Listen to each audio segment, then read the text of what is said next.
Powerful Content Podcast, your go-to source for content creation, strategy, and business inspiration. I'm your host, Mel Daniels, content strategist, coach, and speaker, empowering women across the globe to grow their business with powerful content that connects, nurtures, and converts.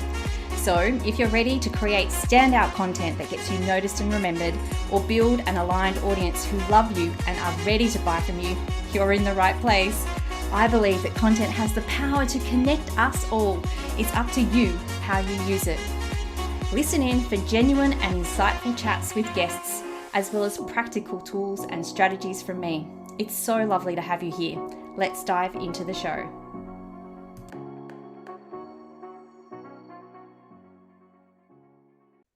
Hello, beautiful people, and welcome to episode 61 of the Powerful Content Podcast. Today, I have with me the amazing Rachel Reiter, brand stylist and mentor. Rachel works closely with flourishing online entrepreneurs to create heartfelt brand personalities that attract dream customers and align with a purpose-led vision through her one-on-one services at Hopscotch Branding Studio. She's also the founder of her signature brand foundation and strategy program, Brand Alchemy, and monthly membership, The Branding Hub, which guides and supports passionate women in business to cultivate an authentic and intentional brand. When Rachel isn't creating and mentoring, she's raising 4 daughters with her hubby, Matt. She's addicted to coffee, but she's a passionate tea lover and takes pleasure in the simple things like warm sand between her toes or curling up with an epic novel. Welcome to the podcast, Rachel. Thank you so much. That was almost a novel in itself, that introduction. Almost was. And I think that we can actually add something to this now. Not only are you raising 4 daughters, but you're raising something else as well. Yes, our fur baby, Mackenzie, has joined the ranks. Now, we were just talking about dogs before we came on the podcast, and all the dog lovers out there will really understand this, especially when your dogs are so young and they're like puppies. It's like having another toddler, another baby in the family, isn't it?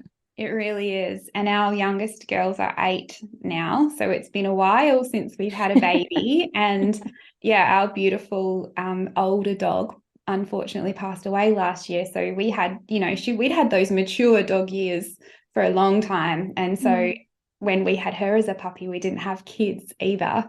So this is a little different experience. If you don't laugh, you'll cry.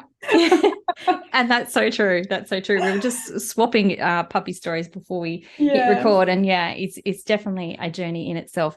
But speaking of journeys, Rachel, let's just talk about you for a second. And I would love for you to let my listeners know a little bit more about your journey, how you got to where you are today. Because I know that, once again, before we hit record, and I should have hit record earlier, shouldn't I? Yeah. But you were talking about the fact that you have an arts and marketing degree as well. So just let us know a little bit about you. Okay. Well, I guess in relation to my work life, I wanted to be a graphic designer since I was 12. Before that, it was a ballerina and a children's author illustrator. So I still haven't put that one to rest. That's something that I still in the back of my mind, but I went with the graphic designer.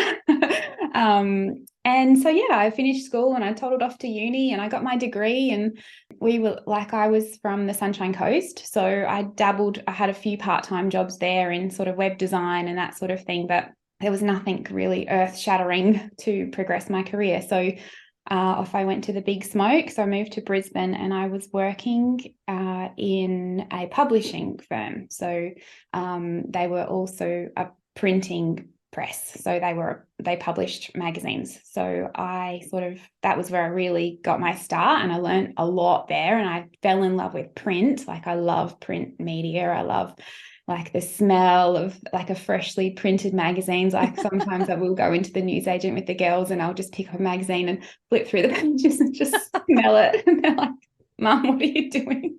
It just smells so good. And it probably just takes me back to those days as well. But and fast forward, I guess, a little bit, like I worked in some beautiful boutique agencies. I had a lovely mentor at one point who was running a boutique design agency out of the loft in her house. And I was newly engaged at the time, and she had 2 young girls, and like to me, she was just killing it. Like she was living, I was kind of opened my eyes to the idea of having a business at home while you raise your family. And obviously I was sort of like, that's where I was heading. Like we were about to get married and I'd always wanted to be a mum. So it was never, I think, like a decision to make. It was just, it was going to happen. And like, I loved my work. So I was like, okay, how am I going to do this? And so I had already sort of started freelancing for some friends and family and trying to make a little business on the side, I guess. But yeah, she probably changed it all for me. And she never really got to know that. But yeah, to have that person that you look up to and I think is really special. So yeah, anyway, then off we moved again, and I worked in magazines again for a while I was building my side hustle.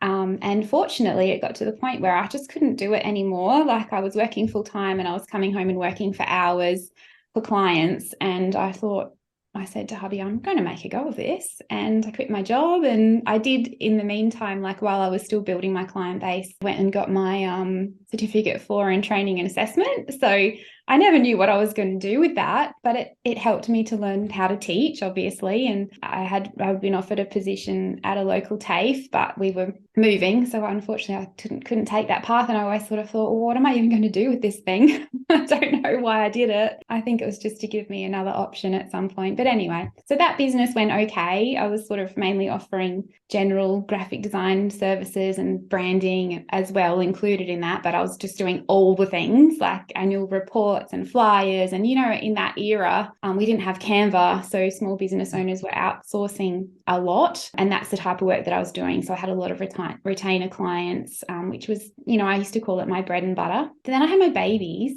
And, you know, it gets to this point where you have your babies and it's all fine while they're little and they're squishy and they stay in one place. And yeah, you're tired, but they do sleep a lot. So I was able to manage my client load. But it got to the point with my first baby that I kind of said to my husband, I either need to put her in daycare because we didn't have family nearby to keep up my workload, or I stop taking new clients and I focus on being a mum. And I went with my heart. And so I pulled back on the business, and I'm getting really emotional about this because I'm just high-fiving my past self for doing this because I know now how fast it goes. I'm so glad that I did that. So I was still working and I was still doing what I loved, but I was also able to be the stay-at-home mum that I always wanted to be. So then we ended up having 4 babies. And at that point, I had to stop working completely because it was just... for a few complications and things, and I was like, this is not going to work. So I just decided to take some time off. And so 2.5 years later, oh my goodness, this is a long story, but this is like part of my journey, I guess, and it's nice to revisit. But I knew I wanted to do something meaningful. I didn't want to just restart my old business. I wanted to do something that I really, truly loved because I knew that starting a business was going to take my time away from my family. So it needed to be something purposeful, so that I wanted to show them what it looks like to be able to do something meaningful in the world, but also still be that present mum that means so much to me. But I didn't know what it was. I didn't know what I wanted to do. I didn't even know if I wanted to do design anymore. But anyway, I sort of just let it sit. Like I didn't rush into anything because I knew I had some time. And then I had sort of heard this voice one day say, what did you really love about your old business? Like, what was the thing that you loved the most? And then it hit me. I was like, well, branding. Like, I just loved branding, and I loved working with female founded businesses to create something from nothing. So that was it. And then I did it. Amazing. And what an amazing journey. And I'm just going to pull out a few things if I can, Rachel, from that I feel story. like I talked forever. But it was really interesting, and I'm sure that a lot of my listeners will be able to resonate with parts of that story as well. Yeah. The first one I think is around, and once again, we spoke about this before we hit record, the season of life. Yeah. And how your career, your entrepreneurial journey has ebbed and flowed in line with that season of life as well. And I think that that's such a powerful decision to make. It's one that a lot of us don't necessarily make. And in the end, we put a lot of additional pressure on ourselves and, overwhelm to get things done and to do all of these things within a finite amount of time and energy that we have. So to make that decision to run your life in line with whatever's happening, and I think is really, really super special. So thank you for sharing that with us, Rachel. The second thing that I really love as well is the fact that you made your final decision about where you were heading based on wanting to do something purposeful and also wanting to do something that you really love. Now, I think that a lot of us kind of start out trying to do that, but may lose our way a little bit on the way. So in terms of that, in terms of, you said that you sat with that decision for a while, which was amazing as well. You just didn't rush into anything. What kind of tips or advice could you give someone who is thinking that, yes, they want to change what they're doing, or perhaps that they have lost their way a little bit in terms of what they're doing and they don't love it as much anymore? Is there something that we should start doing first? Yeah. And I ponder this question a lot, and I'm a bit of a deep thinker. Probably don't come across like that on the surface, but I love my reflection time. It's just part of my personality that if I don't have that processing, it's a huge introvert thing, I think. But I've thought about this a lot, and I think people are searching for a purpose. We want our lives to mean something. We inherently, I believe, all of us want to do good. And some people, I see, I don't know why I'm here. I don't know what my purpose is. I don't know what to do. I don't know. I want to start a business, but I don't know what to do, or I need to find that purpose or that passion. But I think we're all called to do different things. And some people are called to be Insta famous and have that kind of impact, and that's fine. But if your purpose is feels a little smaller, that's okay, because it's all about the butterfly effect and having an impact in the way that feels good for you with the gifts and talents that you have got. So my advice, or I don't know, I don't want to call it advice because I'm not a guru in this. It's just sort of how I work it out for myself, is really just to think about what you like, what you enjoy doing, what you are naturally good at, just something that comes naturally to you. It feels weird to say, oh, I'm good at this, because, again, we don't want to pump ourselves up. I don't know why we have an issue with, talking about what we're good at. And just getting out there and helping someone. That's all it, think about those three things, how you enjoy helping people, who you like to help the most, what you love doing, things that you love doing, and what you're naturally good at. And you might sort of find that there's a bit of a pattern that forms with that, and sort of just explore, I guess. You got to take that first step. And if it's wrong, you'll know. You'll soon know if it's wrong. And then you just got to keep taking those small steps and go, okay, this feels good. I'll take another step. Beautiful tips. And I think also, and your story demonstrated this as well, that you can love something and have these beautiful different pathways, can't you? It's not just about a destination of finding your purpose and therefore, once you found it, tick the box, great. Yeah. I'm stuck. I'm going to do this for forever and ever. Yeah. I've always found that, teaching has been a huge part of my life. And, when I was young, I thought I was going to become a primary school teacher. Ooh. But, I find that in my whole entire life, I have taught in different ways, whether it was my full-time mum life and, you spend time teaching your children things, or whether it's in an online business space where you're teaching other people things. Yeah, your purpose doesn't have to be a final destination. I think that you get an opportunity to explore it along the way as well. So thank you for that. We are here today to talk about branding.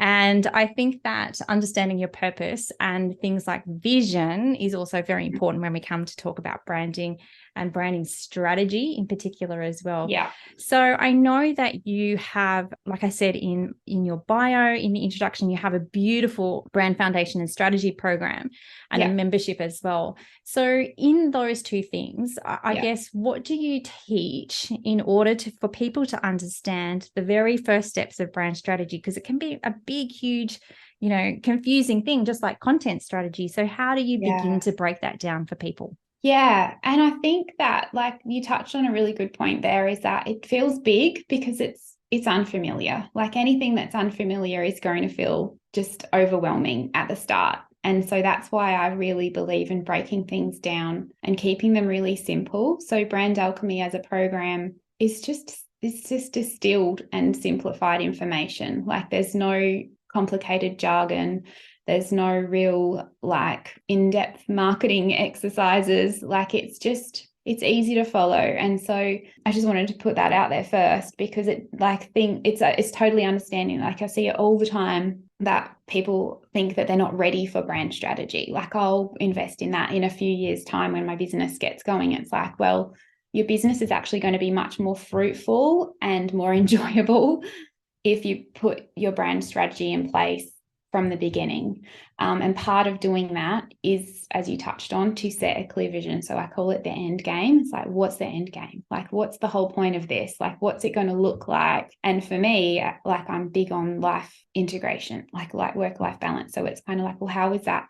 Some people have cast these big visions about what they think that it needs to look like, when in reality, you have to sort of think like, realistically, what does success look like for this brand? And once you have that in place, then you can sort of work backwards. So it's also being able to then make confident decisions moving towards that particular end point. And you said it before, that things do evolve and things change, we evolve, and that's fine. But without a map to follow, it gets very tricky and we end up like off course. So we can re-navigate, we do that all the time. In the Branding Hub, we do brand reviews and we're like, okay, I'm tracking here. Is that still where I want to be going? And how can I recalibrate? So that's the first step, because once you have that, then it makes all of these other stepping stones a lot easier. I love how you call it the end game. I think that's a really great way of looking at it, because sometimes when we use the word vision, it can feel a little bit big and overwhelming. Yeah. And you go, what's the big vision? Yes. It's like, oh. and when that's the first step and you don't quite know, or you don't quite understand what it's going to be, then yes, it can be quite overwhelming. So I love how you talk about the end game. So what is that kind of thing that we're heading towards, and how are we actually tracking along the way as well, is something else that I just picked up from what you said. I think the tracking is really important when it comes to any part of our business, to see how we're going, because if we are off track, we can kind of get on to it quicker and get us back on track than if we just leave it. So I love that as well. Exactly. Yeah. So once we have our vision, what's kind of like the next thing that we need to think of when it comes to our brand strategy? Yeah. So, I mean, just for a little bit of, I guess, understanding, so everyone's on the same page, your brand there's a misconception that your brand is your logo and your colors and your fonts, but it's actually, they're just a way that you're communicating your brand message. Like, they're identifiers for your brand to become, more memorable, more recognizable. Your brand is actually how your audience are thinking and feeling about your offer. Like, it's actually your reputation. It's a gut feeling. And, the goal is to lead your potential customers to a point where they trust you enough that they will make a purchase and they will keep coming back for more. So that's like the philosophy of the way I do branding in a couple of sentences. But to shape a reputation, you have to be known for something. Like, you can't just be some like just wishy-washy random vanilla, like, we're for everyone and we do everything, because you're not, that's not memorable. That's just that's forgettable. So the next step is to know what you stand for. It's kind of like, and to work this out, you kind of have to think about, okay, well, like, I know that this is my product or this is my offer, but what am I fighting against? Like, what's something that people are worried about or fearing in relation to how I'm going to fix their problem. And that can help, like, that can sort of, because that's a bit of a big question too, like, what do you stand for? It's like, so to sort of start to think about that, like, the thing that I ask people when I present a free masterclass is quite often, what is the one thing that you would want people to be saying about your brand? Like, what is the one thing that you would want to be known for in your space? And then once you identify that, the next step is to amplify it. So like everything in your brand should point to that thing. I'm loving this. I'm loving this so much, Rachel, because I can see how exactly this feeds into content and content strategy as well. Because, you know, I also teach that it's really important to understand what you stand for, what your core beliefs are, and what you stand against as well. And bringing that you to your business, whether it's brand, from a brand perspective or a content perspective, is really going to help you be seen as that perceived authority and really shine a light on what that point of differentiation is for you as well. So I really love that it's part of the brand strategy as well. So once we amplify that, once we understand, you know, who we are, what we stand for, and we can amplify that, what do we need to focus on next? Yeah. So once we have that, the next step is really, and there's lots of other, like there's smaller exercises that go along with all of this, but the next big step is to really intimately get to know who your perfect customer would be, because people don't necessarily want to buy your product or your service. Like we know that everything is saturated right now. Like there obviously are some brands that monopolize different marketplaces, but you can go like, what's the difference between the different types of Coke, like cola, I should say, you know, like it's not necessarily, because they all taste the same, they all look the same. It's not necessarily buying the product. It's like, you know, you want the product, but you're buying the brand. And so people are saying like, what does this brand say about me? What are people going to think of me when they see me wearing this, you know, this Lorna Jane t-shirt? Or how am I going to feel once I, you know, have this car? Like, I don't know, once I don't know, whatever brand it is, and you can sort of, you know, if you embody that kind of way of thinking when it comes to your own brand, and don't get caught up in like, oh, I'm just a small business from home, or nobody's going to think of my brand like that. It's like, you're not going to get anywhere if you think like that. You need to think about your brand like those big brands do. And that's how you can sort of get into the head of that one perfect person who's going to be the one that says, that's what I want to represent me, basically. And not only that is what I want to represent me, but that's who I want to work with to represent me as well. So I love that. So if you're in the service-based, it's a little different, but same. Like you know, I'm not one to toot my own horn. This is just an example. It sounds so bad. But I've had so many people say to me, like, working with you is on my vision board. And like, that's such a huge compliment. But also to me, like, that just for my brand, like to have that kind of reputation that people would wait to work with me is just mind-blowing. And it's so exciting. And I want that for everyone. Like, it's beautiful. Oh, I love that as well. That is so beautiful. So once we've kind of understand who we are and who we're speaking to, how do we actually translate that into something maybe a little bit more tangible? Yeah. Okay. So what we do is we work a lot with things like, so this, at this point in the stage of the branding process, is when we would start coming up with the color palette and thinking about how we're actually going to be communicating our brand, like communicating our difference and communicating how we help this particular person, how we're going to appeal to them.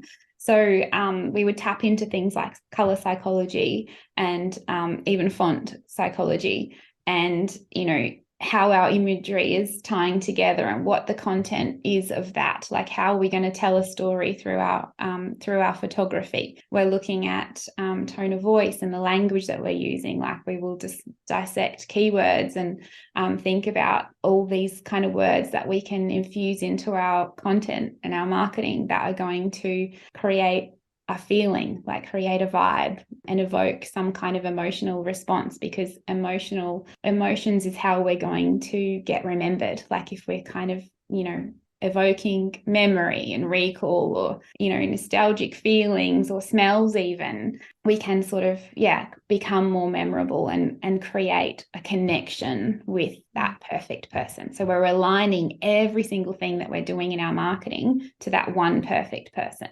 Absolutely. And I can really see how having a brand strategy in place is really going to help you amplify, using your word, amplify your content and the success of your content as well, because we're really focusing on not only us, but our ideal client once again, and then bringing that to life through our content, through all of these amazing things, such as, the visual side of things, but also the tone of voice. I think that's really important as well. So I really, really love that. Now, Rachel, I know that you have an amazing resource that can help people with this and going through those steps. So do you want to just tell us a little bit about that? Yeah, so it's called Branding Success Blueprint. So it includes all of those. So that the sixth step is to stick to your guidelines, like to stick to your strategy, because people get distracted a lot and they get worried. They get in their own head about, they've seen this a lot, or I'm tired of my color palette, and it's like that's the thing, that consistency is like what people love, and what humans we love that. We love that reliability and consistency. So that's my final point. But you can get all of those 6 steps in a free download from my website, or the link in my bio on my Instagram account. It's basically everywhere. And so, in that blueprint, I sort of give a description of how and why you need each of those points, and a bit of a checklist to get you on your way. Awesome. So I'll make sure that I include that in the show notes so everyone can get a copy of that, Rachel. I also would love for you to talk a little bit about how people can work with you. Yeah, absolutely. Well, I guess first and foremost, I work one-on-one with people, and I sort of take you through this whole in-depth process. We discover your brand together, and I will help you with all of your brand positioning, all of the marketing stuff that goes along with that. And then we would use that to shape your whole brand personality with color palettes and illustrations, and really make your brand stand out, particularly online. Like, it's quite difficult, and it's really important to have that initial amazing aesthetic impression online. So that's what I do with my clients first and foremost. But so we also have Brand Alchemy, which is a self-paced version of that. So if you are a startup or in the early stages and you've not done any brand work before, or maybe you've done a few things and you know that something's missing and you need to fill in the gaps, Brand Alchemy is going to blow your mind and change your life, literally. And that is available online anytime from my website. I do run it live a few times a year. I've just wrapped up a live round where you can have my support, so you can join the waitlist for that.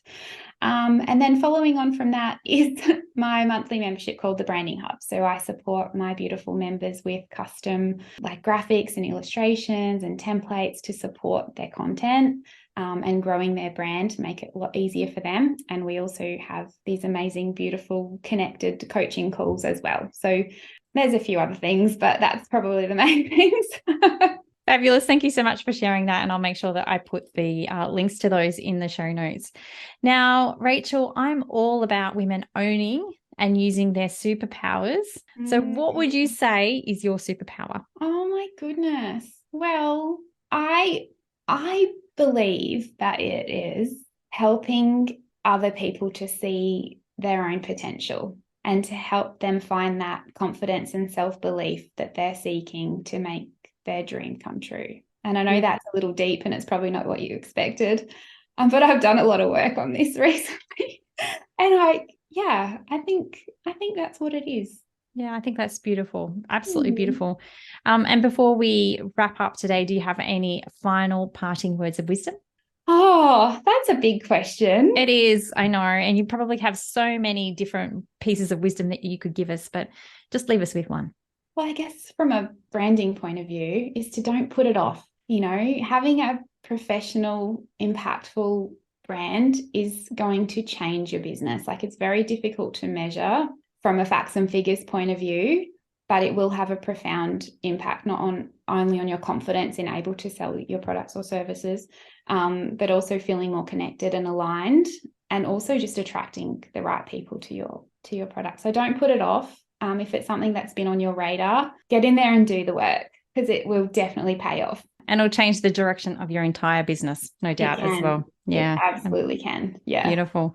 Well, thank you so much for coming on the podcast today, Rachel, and sharing your wisdom with my listeners. I truly appreciate you being here. Thank you so much. I loved it. Loved it so much. Thanks, Mel. Thanks so much for listening. That's it for another week. To get more powerful content in your life, make sure you're following along on socials. My handle is @meldbusiness.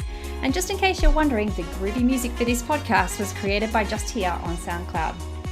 I'd also be super grateful if you took a moment to rate and review this podcast so more amazing women like you can experience the power of content. And if you're like, hell Mel, stop talking, I'm ready to work with you now, here's how we can work some powerful content magic together. Firstly, come and join the Content Effect, my membership inspiring women with service-based businesses to ditch the content chaos and start creating stand-out content that gets you noticed and makes sales.